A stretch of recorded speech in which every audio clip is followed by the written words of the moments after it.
Hello guys! For today's video, isi-share ko sa inyo guys kung ano yung mga kalimitang ulam ko dito sa Japan. So, magluluto tayo ngayon ng kalabasa.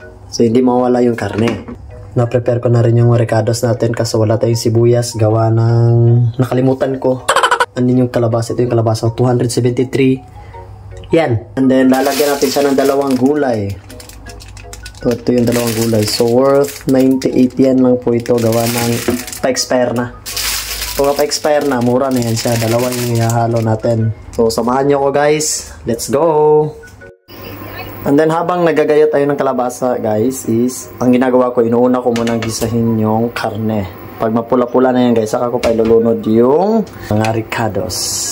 Let's go. Gayat muna tayo ng kalabasa.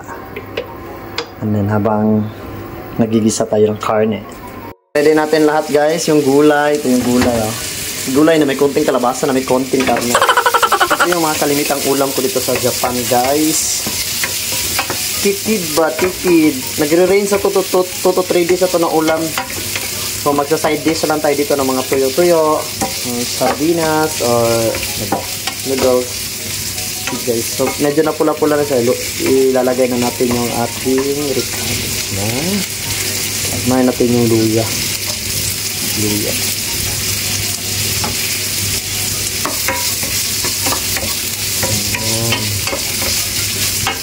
And then, isusunod natin yung bawang. Kasi wala tayong sibuyas.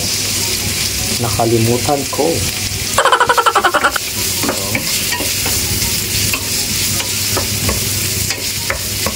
pag medyo na pula-pula na siya, ilalagay na natin yung kalabasa.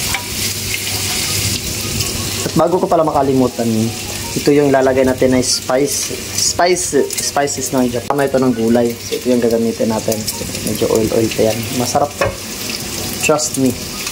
Libre na siya sa gulay.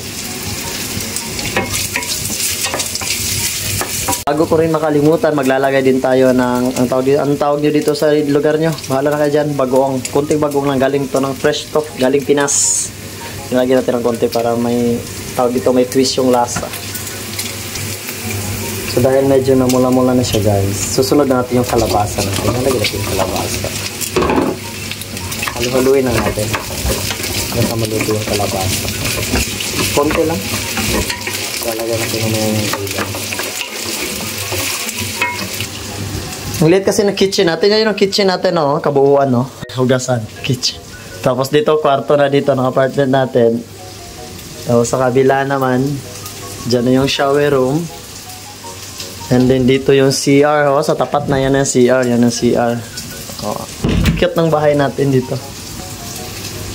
Balik tayo sa kalabasa. So, medyo malambot na yung kalabasa. Ilalagay na natin itong sikretong sangkap natin, no? Ito yung katawag na bagoong. Bagoong to sa amin, alamang. Contact twist na siya. So, lisahin lang natin. Hanggang sa maghalo, malisan yung alamang.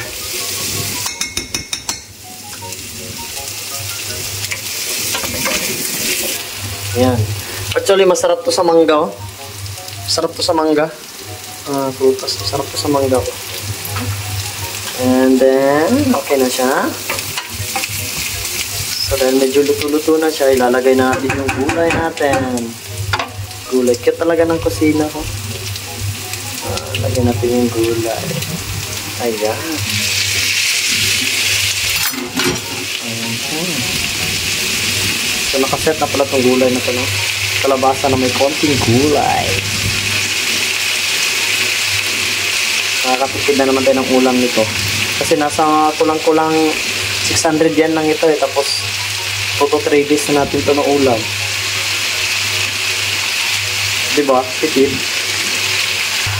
So, haluhaluin lang natin hanggang sa lumambot yung gulay. Para malagay natin yung sauce natin kanina, yung spices natin. Hanggang sa maluto yung gulay.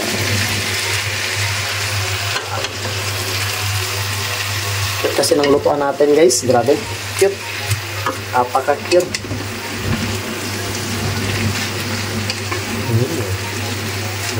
Parang nararamdaman ko na. Masarap to ba?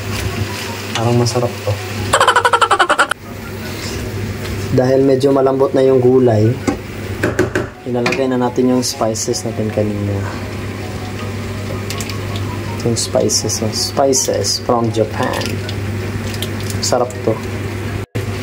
So mag-adjust na lang tayo ng lasa mamaya para malaman natin kung ano yung lasa niya. So kung kulang pa, magdadagdag lang tayo ng konting asin. At saka magic sarap na rin. Kasi may magic sarap din tayo eh. Fresh from the Philippines pa rin. Yung magic sarap natin, no? Galing Pinas. Hindi natin uubusin to. Konti lang. Nalagyan natin. Tikman na natin, guys. Ito siya.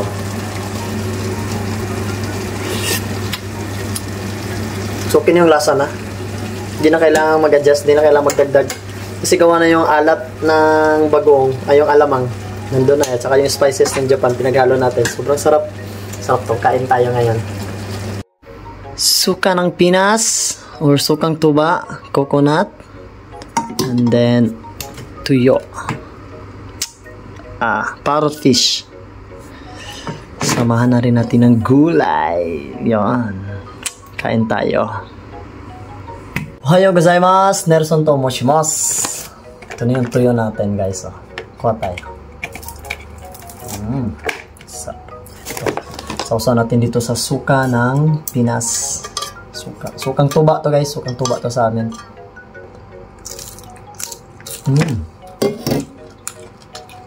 Harap. Mga ganyang gulay. Kamayin na natin pang masarap.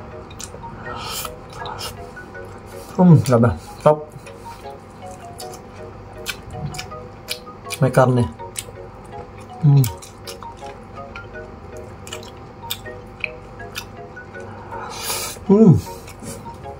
Grabe. Sobrang sarap. Salamat po, Panginoon, sa mga biyaya.